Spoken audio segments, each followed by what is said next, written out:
So I had like a random moment of like all the things that were taught in school for rote memorization, and I realized that rote memorization doesn't exist anymore in our education system. Although it helped us millennials, it doesn't really seem to work for this new generation. I think it's Gen Alpha, I believe. I had the pleasure of teaching children. Let me see. Okay, so if you're in kindergarten and it's 2013, and you're 5, that means you were born in 2013. You're 5, right? 2012, 2011, 2010. So 08, all right? If you're born in 2008, or like beyond, I don't know what generation it is, but I started teaching in 2012, 2013. I'm not sure what that generation is, but I taught kindergarten my very first year of teaching, and then after that, I moved up to 4th grade and taught that for about 2 or 3 years, and then I quit teaching and went back to teaching and started teaching 5th grade, and I taught 5th grade for 2 more years, quit again. No. 5th grade, 5th grade, 5th grade, 5th grade, 5th grade. So like 5 or 6 more years after that, I think I taught 5th grade, the remainder of my teaching career, but I just quit in 2022. So anyway, back to the rote memorization. I just had like a random thought, like with even numbers, right? My teacher, I had great teachers all throughout. I was blessed to have great teachers every year, pretty much, which made me want to become a teacher at some point, and I did, and I conquered. I conquered. I'm moving on. I'm ready to see what that skill set will bring me next. But anyway, back to my ADD. But yeah, so it was, this is the chant. Ready? Go. 2, 4, 6, 8. Who do we appreciate? Steven. And Steven rhymes with even. Yes. So every time I needed to remember like even numbers, I had to make sure it was even. 2, 4, 6, 8. Because who do we appreciate? Steven. Like every test, I'm looking dumb. I'm doing the chants to myself and things, and even Steven and Steven rhymes with even. I don't know why that popped in my head just now, but it did. And there was another one. It was like a whole song. Like I don't even know like why or how I'm able to remember this kind of stuff, but it's just funny, like the things that kids don't know today. But do they really need to know what a preposition is? They don't really use them, or when they do use them, they use them incorrectly. But yeah. So anyway, come on, Ari, you can eat Korean barbecue. I'm about to check that place out. But anyway, the preposition song, it was like, there was 2. It was like one that went with like take me out to the ball game. I didn't really remember that one, but I only knew that one only because I learned the first one.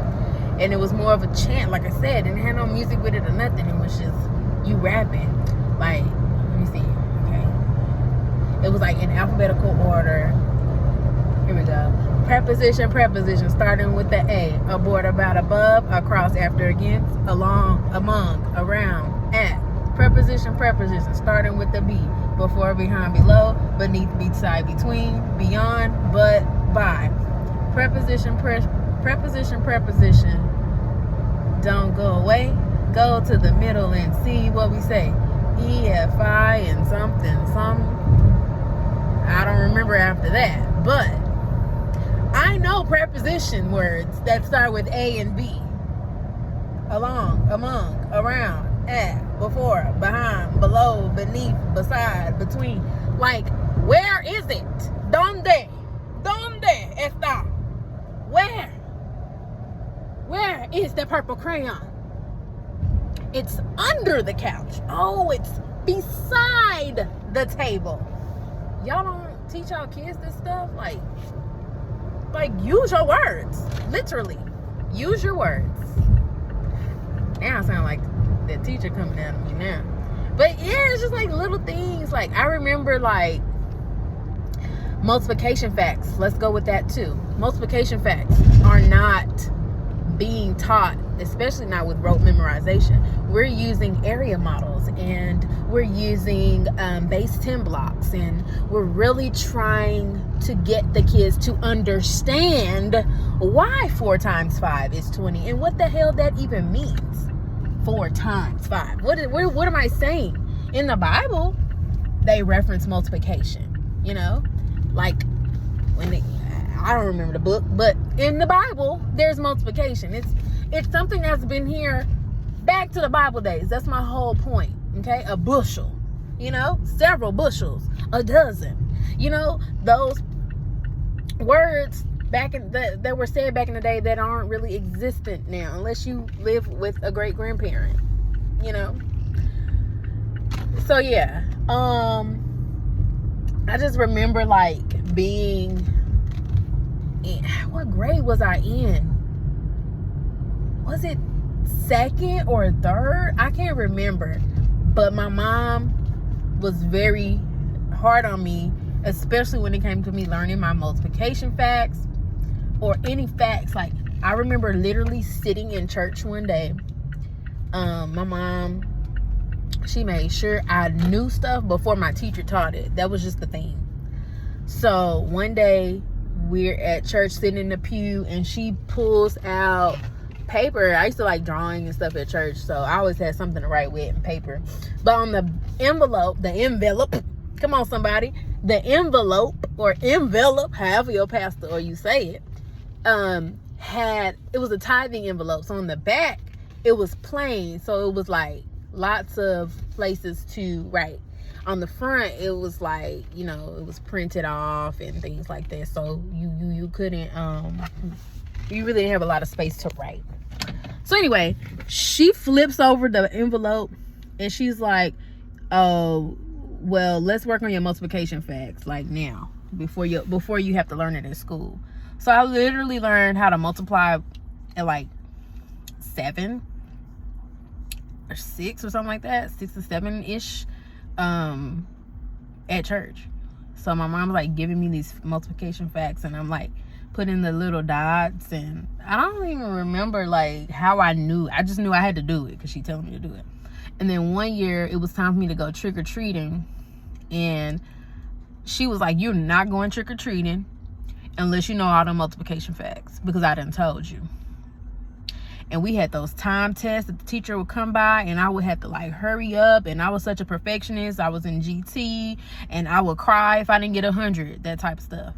And the teacher was giving us like, I guess she was doing it now that now that I have taught, she was giving us like to see what we know. And I guess she was like, no, you're gonna learn all these multiplication facts. And so I had got all the way down to where it was just like the hard ones left. So I had already did the 0, the 1 to 2. I had to do the 3, the 8, the 9, and the 7. Ooh, those were the hard ones. So I'm literally, it's Halloween day. Like, she already had told me, if you don't get these, because it was on the Saturday, if you don't recite these facts to me, and the 12s, if you don't recite these facts to me, you ain't going trick-or-treating. You said what? You said I'm not going to trick? I already bought my costume. Like, we already, like, I'm excited. I'm finna go trick-or-treating, and you're, what? Man, I was literally in that doorway like, 9 times 3 is 27. 9 times, I got them hoes done, though. I didn't have to get no whooping. Not for that. I got me some whoopings. Most of my whoopings was for telling stories and lying or talking back. But I'm gonna learn these multiplication.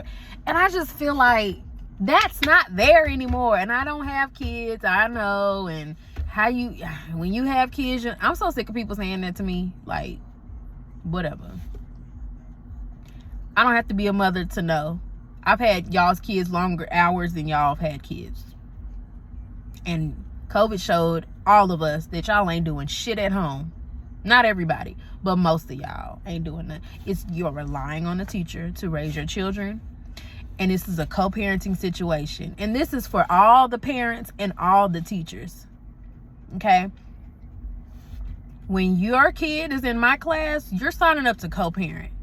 My homework is going to consist of you guys doing family time together and embedding the stuff that I'm teaching them at school so that they can be using the academic language at home. And if you don't have time for that, I don't want to hear it when they turn 20 and they can't do stuff. I've learned from personal experience, when it's too late, it's too late. When we telling you, it's because we know. I have a degree in this stuff. Okay? I have a degree in human development and family studies, literally bachelor's of science in human development. So I understand what that means to develop a human. I don't have to be a parent to know that. When you're a parent, you're doing everything blind. You didn't study before you became a parent. And maybe it would add on to the value of the knowledge that I do have if I were to experience and utilize that knowledge with my own child. But maybe, just maybe, God puts people like me on the earth that don't have kids right now to be that. I have a voice too. And what I say and what I know is just as valuable as what you know. As a mom or a father, I will never experience, I won't have that experience until I experience it. So God bless me with that experience. But I'm telling you, work with your kids at home. Like, no, there's not enough hours in the day to do that times 27 or times 30 for some teachers. They just don't have it in them. And they ain't doing it because they love doing it. They are doing it for the money. And there's a little bit they hanging on to. But we need, and I'm saying we, because I'm speaking for the teachers that are still in the trenches, holding it down, doing it every day when they don't feel like it, when their kids ain't giving it. Co-parent with that teacher. She will love you forever. And if you got a sucky teacher, you know, you're the parent at the end of the day. Advocate for your child. Let your child see you advocate for them so that they can learn how to advocate for themselves. Use every opportunity. Every opportunity is a learning opportunity, a teaching opportunity for your child. Let them see you work through things. Don't let them become a child that grows up to an adult that's being enabled. Just saying. Yeah, so I went all the way off. We started talking about rote memorization, and I'm over here preaching about parenting your child, and I ain't even got one. It's cool. I don't know what I'm going to say yet, but this going to be my sign off every time.